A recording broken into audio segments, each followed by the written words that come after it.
Will Ferrell and Zach Galifianakis are the two most appealing political candidates of the year. Welcome to America. Hello and welcome to my review of The Campaign, starring Will Ferrell and Zach Galifianakis. The Campaign centers on a vicious political battle between two men vying for a North Carolina political office. The first, Cam Brady, played by Will Ferrell, is your typical family, Jesus, freedom type candidate.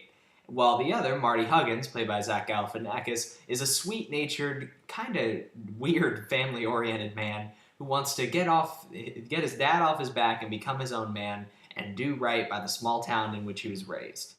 Now, I have a soft spot for Will Ferrell comedies, especially some of the earlier ones, particularly Talladega Nights. So I was looking forward to this being a return to form for Ferrell after some fairly lackluster movies in recent years. And while it wasn't a shining example of what Ferrell can do, it's certainly funnier than some of his recent films. The comedic ensemble in this movie, for the most part, is very, very solid.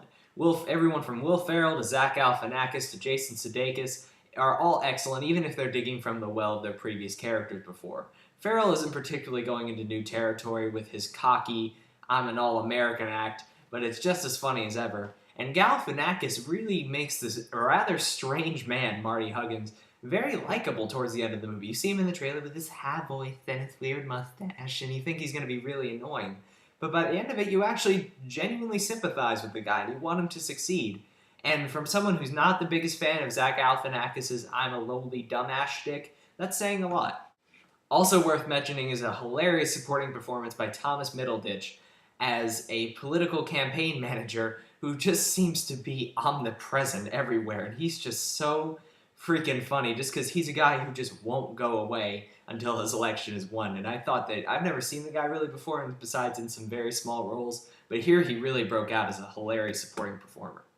Now, I'm not the biggest fan of political movies or politics in general. In fact, I find most political movies just really rub me the wrong way. However, this movie tickled my funny bone, I gotta say. And I think it's because it really just knew what it was. It's a simple, raunchy Will Ferrell comedy and never tried to go beyond that. Sure, there's a small agenda about how to hate big business and why big business is bad and all that, but they don't really shove it down your throat. It's just a light thing, and the movie doesn't ever try to really become a political allegory like so many of these other political comedies to where it just gets irritating. All this movie's here to do is make you laugh at the ridiculous lengths that politicians go to win, and in that regard, it really succeeds. This movie has some crazy, ridiculous situations that are absolutely hilarious, and I just love the way these characters interacted with each other. It really reminded me of my favorite Will Ferrell film, as I mentioned before, Talladega Nights, just in the way these characters have such an incredible bounce off one another, just this great chemistry, and that was really firing on all cylinders in this film, even if the comedy at times felt a little bit stretched out. And that's really my main problem with the film. Even at a brisk hour-and-a-half running time, the comedy just feels stretched out. This feels like it would have been a hilarious Saturday Night Live skit if they had just done this a couple times, a couple 10, 15-minute skits with these two guys going at it.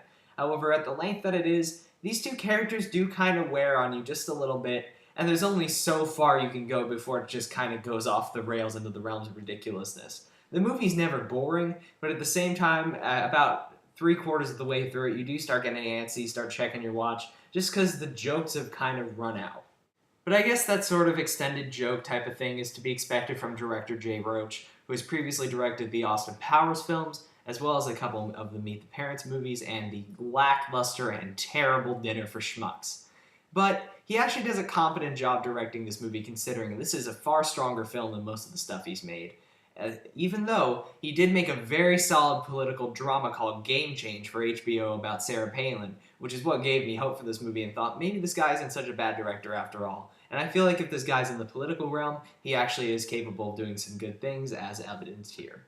Overall, The Campaign isn't going to change your mind on any political issues or really make you think about anything concerning politics, but it's a simple, stupid, raunchy, funny movie that knows what it is and doesn't try to go beyond that. It has a solid cast that delivers on all cylinders, and the jokes fire at such a fast rate that even when it does kind of drag a little bit, it comes right back with something funny. I'm going to give The Campaign 3 stars out of 4. It's not a must-see, but if you're looking for something funny, go check it out. So that was my review of The Campaign. I hope you enjoyed it. If you did, you can subscribe to my channel, and until next time, I'm Movie Kid Mike.